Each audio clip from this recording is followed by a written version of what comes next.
Morning beats, good morning everyone. How's everyone doing? Hopefully you guys are all doing well. Don't forget, if you're new to the channel, like, share, subscribe. Tonight's the night, people. Tonight is the night and I'm expecting something special, something crazy. I expect it to be entertaining, exciting. I'm all for this, I really am. I remember when this was first announced, 3 months ago? I was like, this is crazy. Obviously back then it had Bivol versus Beterbiev as the main event, which would have been just insane. But even without that, just as a standalone 5 versus 5, I think it's something special. And look, Bivol versus Malik Zinad, I don't think it's no walkover for Bivol as well. So I think that's still very, very good. Obviously it's not Beterbiev, but that's still very, very good. But we as boxing fans, we don't get this. And what I mean, I don't mean the team format, which is unique, but we don't get 50-50 fights and 60-40 fights. You normally get a main event that is at best sometimes 60-40. You can always pick a main event winner, but at best you get like, this is for sake of an argument, you get a 50-50 main event, a co-main event 70-30. Then after that, I mean, you can put your house on the home fighter.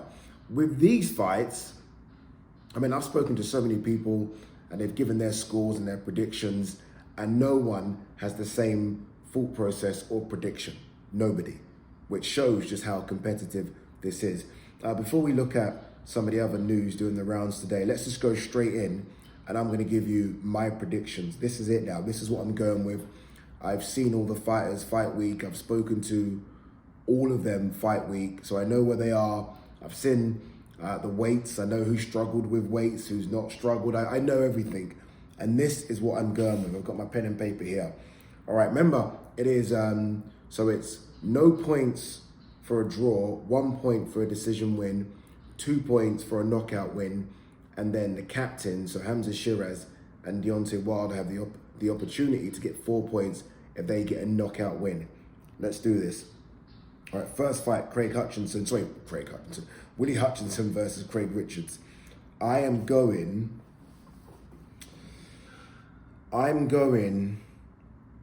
Craig Richards late stoppage. That's what I thought when this fight was made. And although Willy Hutchinson looks super confident and, you know, I'm seeing a few other people predict that he wins, I'm sticking with Craig on this one. So that's 2-0 so far, Matchroom. Remember, 2 points for a stoppage. Nick Ball, Raymond Ford. Fuck me. Mate, I haven't got a clue. I know that both of them made weight. Not comfortably, but they both made weight well. Obviously, Raymond Ford, the champion. Nick Ball should be a champion as well. I think Nick Ball is going to make Raymond Ford work for every single second of every round. And if there is an issue with Raymond Ford making the weight, Nick Ball might expose that. This is a tough one, you know. You know, I think Ford can do a bit of what Nick Ball can do as well. I think he can brawl. I think he's got the punch power. We just don't see it because he's a slick boxer. But I think when the going gets tough, as we saw in his last fight, he can do that as well. Boy. I'm going Ford decision. Like maybe a split. So that's 1 point. So 1 point. So far, that's 3-0 I've got for Matchroom.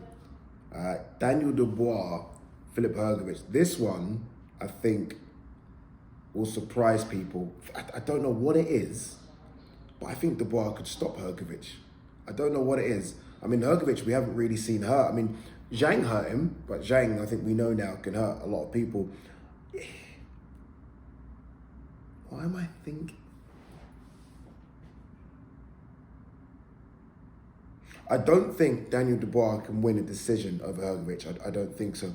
I think but then again, look, we saw Daniel Dubois go late and get a stoppage against Jerome Millet, so he's got the gas tank. He can go all the way. We saw that. I think he's turned over a new leaf as well under Don Charles. I feel like we're seeing him grow up in front of our eyes as a man.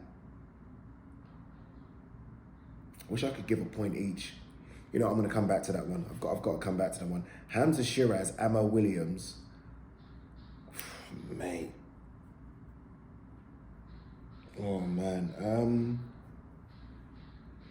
Ammo sometimes throws those really swinging, looping right hands. And Hamzah does come back up straight when he backs off. He comes up, he backs off straight, and he could get caught with one of those. But Hamzah's got power. It looks like he's got power at 160. I mean, his last 3 fights, he's gone, what, 1 round, 2 round, 2 rounds. Those guys, though, are not Ammo Williams. I think Ammo's going to put it on him early. I think Hamzah's going to have to come through something. And then I think Hamzah gets a stoppage. Oh, this is hard, isn't it? This is what I'm talking about. This is so difficult. I'm going Hamzah, the captain, to stop Ammo Williams late. So that means so far I've got it 4-3 now, Queenberry. All right, Zhang Wilder. I've gone back and forth with this one. I'm not going to waste too much time on it. Look, I feel like I've seen the old Wilder, but then again, Wilder is old. He's 38. Zhang's older, but obviously Wilder's had a tougher career. 214 pounds, 282 pounds. What's that? A 68 pound weight differential. You know what it is? Wilder has to win, or that's it, it's done. And there is something about a man that when they're backed up on the ropes, when it's all on the line, I'm going Wilder knockout. I'm going Wilder to stop Zhang, and I'm going Wilder to stop him mid to late, 6 onwards. So what's that then now? That now is 7-4 Matchroom. So I've got Matchroom winning this. So the only thing now is Dubois, Hrgovic.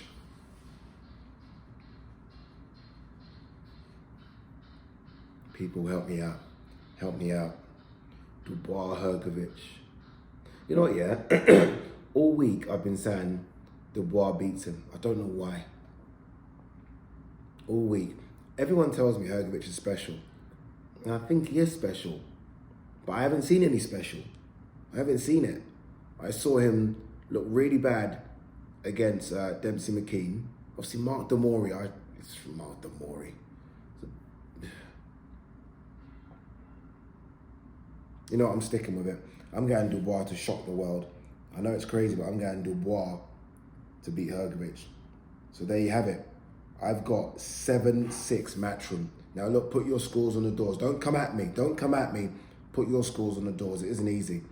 You literally could have one team sweeping this, by the way. But I've gone 7-6 Matchroom. So I've got Richards to beat Hutchinson, stopping him. I've got Ford to beat Ball on points.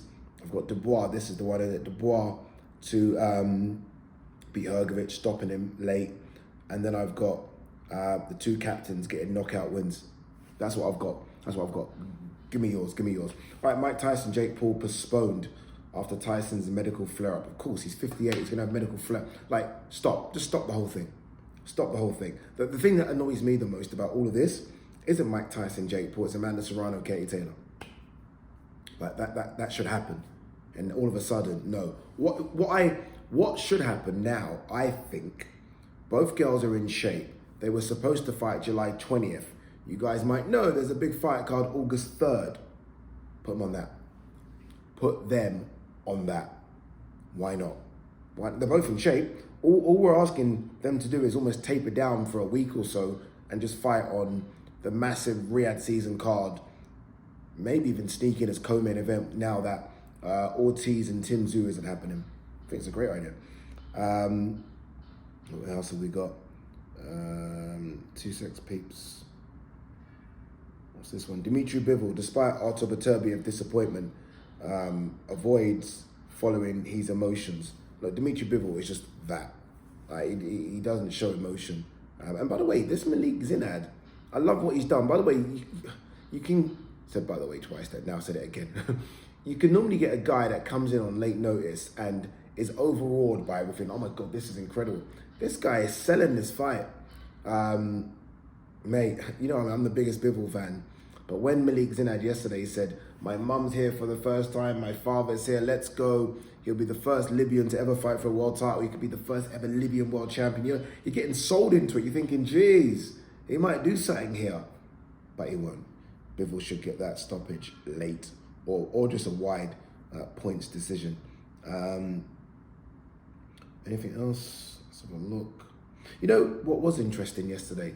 His Excellency Turkey put out a tweet saying, obviously, look, we know that Timzu's off this Virgil Ortiz fight, but he said we are now going to upgrade the card.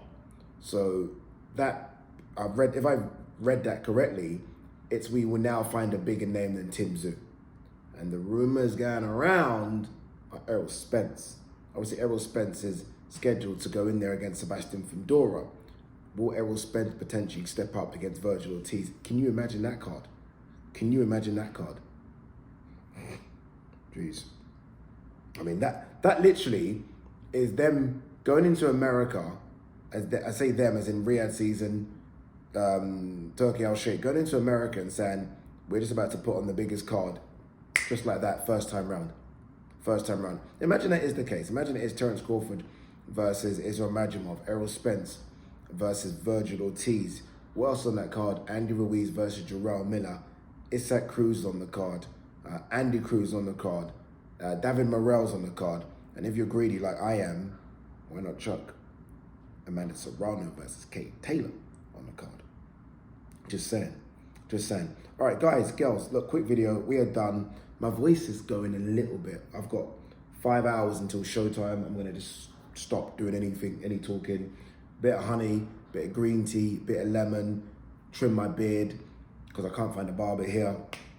And then wish me luck.